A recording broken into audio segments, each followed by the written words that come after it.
așa, dar vreau să ținem ritmul. Nu, doar așa cu palmele, fără ritm. Palme. Am venit, mă ținut?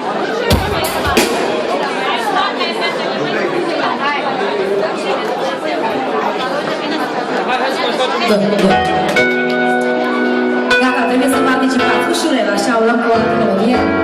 Un refren, o strofă și un refren. Și apoi trecem la... Bine, ai tot de asta. Haide așa.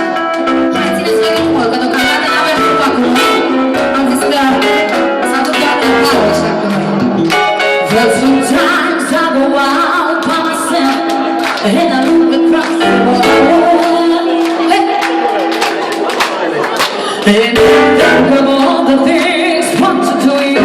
In my head I'm paying a picture. Since I've come home, where my life's been a mess. And I miss your ginger hair and the way you like to dress. Won't you come over? Sorry, the fool out of bed. Won't you come over?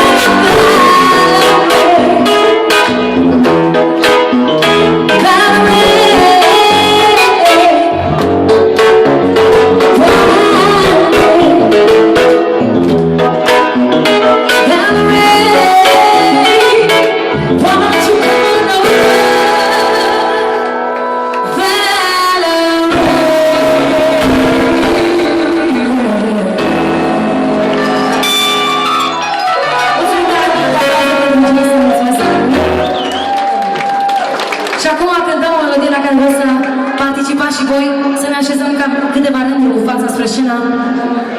Dragilor!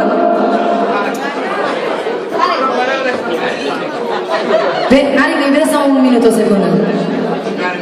Care vreau eu? Vreți să dansați înainte sau altceva? Înainte o să dansăm atunci. Care de iubire să fie? Vreau să facem câteva rânduri cu fața spre scenă, da? Haideți, dragilor! Hai! Pregătiți, sunteți? Cine nu știe în față să danseze, avem răbdare, v-am spus. Dacă toată lumea e pregătită și noi suntem pregătiți. Pe aric de iubire, dansăm Meneaito. Dacă nu dansăm, ce vreți voi? Hai! 1, 2, 3.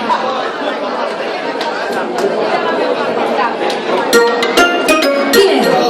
Vă invităm să dansați reggaeton și latino.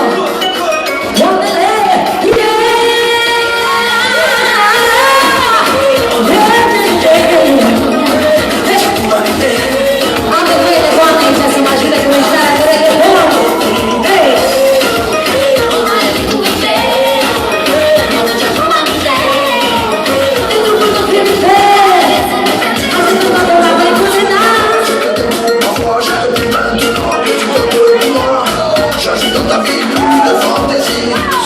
Change-moi, j'ai la vie. Sous la tour Eiffel, toi et moi fidèles, ensemble sur une chanson de Javel. Une carré Paris, c'est de la folie. L'amour, c'est la société.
Să Independiente.